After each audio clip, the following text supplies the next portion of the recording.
are supposed to have the kids home anyway. So when 5 o'clock comes, she didn't come home. I got on the phone. I started calling my family members. No one had seen or heard from her.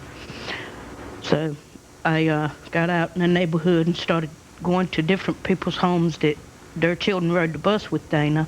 Some said they seen her on the bus that morning. Some told me that she wasn't on the bus. Some said she was at school. Some said she wasn't at school that day. Mm-hmm. So I left and I went to the school. And I searched the school up and down. All the teachers, principals, everyone had went home. And I spoke with some of the kids that were around. And they told me that some of them, just like in my neighborhood, some said Dana was at school that day. They saw her at school. Some said they hadn't seen her at school. So at that point, I lost it. I left from there and I went back home thinking maybe she's come back home by now. And she wasn't at home. So that's when I got on the phone and called the sheriff's department. Call the police. Day 1 goes by. Day 2 goes by. Day 3, 4, 5, 6, 7, 8, 9, 10. Month 1 goes by.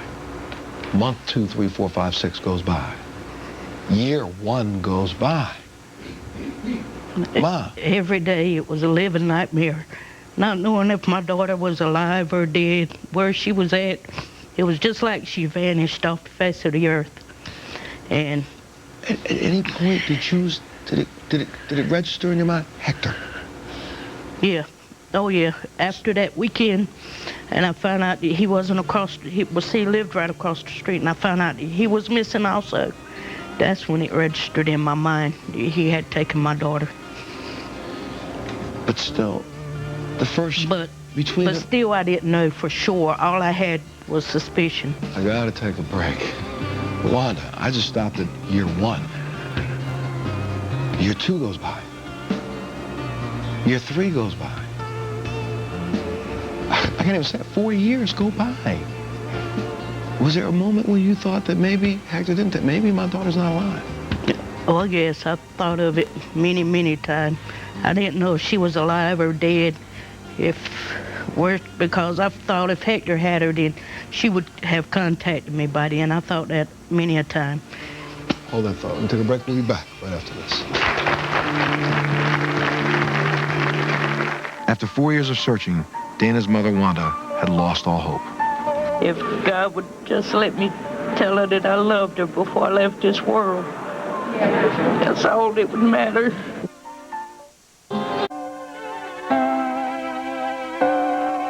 It's been a living nightmare for the last 3 years, 9 months, and 22 days. But it's finally over with.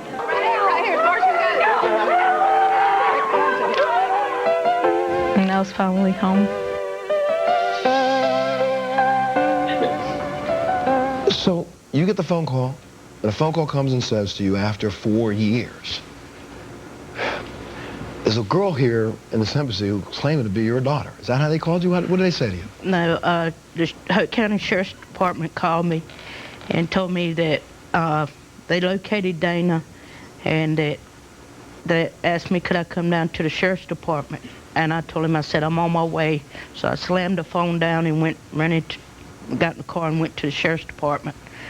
And when I got in the detective's office, he explained to me, he said, Wanda, there's a girl in Mexico at the embassy in Mexico that's claiming to be Dana. He said, at this time I was crying and all hysterical. And he told me, he said, I don't want you to get your hopes up too high. He said, because a lot of people walk into an embassy and proclaim to be a certain person, and it turns out that that's not who they are. Now hold that thought for a second, because you had walked into this embassy claiming to be Dana, Yeah. a girl from America, walking in with the deepest Hispanic accent you could have had, Yeah. speaking only fluent in Spanish. Yeah. And my mom's from the United States. Yeah. And you expected them to believe you, right? So when she got on the phone, how did you communicate first? She tried to speak to you in Spanish, did she not? Yeah. She had forgotten the English language. Completely forgotten the English language. And couldn't understand. I had to speak slowly and try to explain to her what I was saying in English. And it was her tone that made you say to the detective, "That's my daughter"? Yeah. I knew, even though she was speaking Spanish, I knew from her voice that it was her.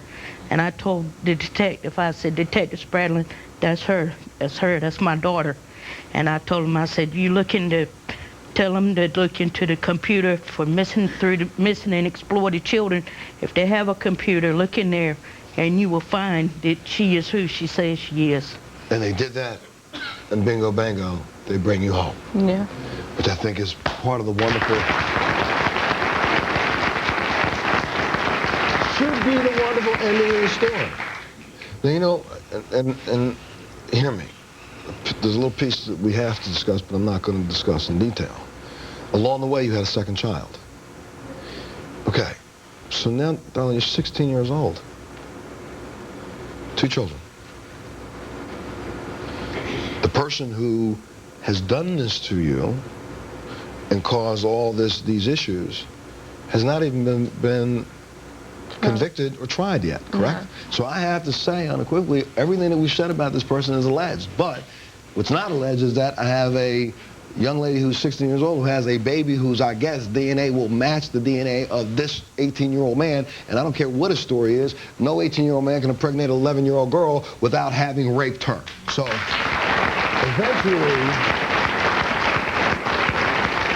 eventually somebody's going to do the right thing when it comes to him. Yeah.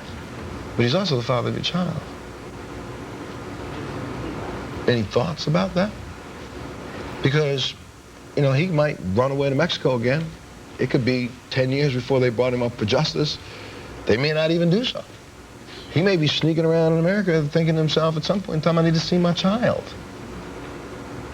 What are you doing to protect yourself? Or what are you doing, Mom, to protect her from? Oh, I keep a close watch on her. She has a cell phone now, and in case an emergency or something comes up, she has it with her all the time. And the children, I keep very close watch on them all the time. They arrested Hector. Yeah. They had him and were holding him on multiple counts of different things that related to statutory rape and other things.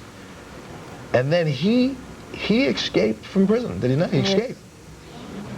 Only to be recaptured again. Yeah. So now he's facing charges for that. Yeah. So I would think in some ways almost like, you know, hey, kind of a storybook ending, right? Kind of, right? She's here, she's back. But what's going on with you, Dana? Now I'm in 9th grade, and I'm still going to school. Still going to school.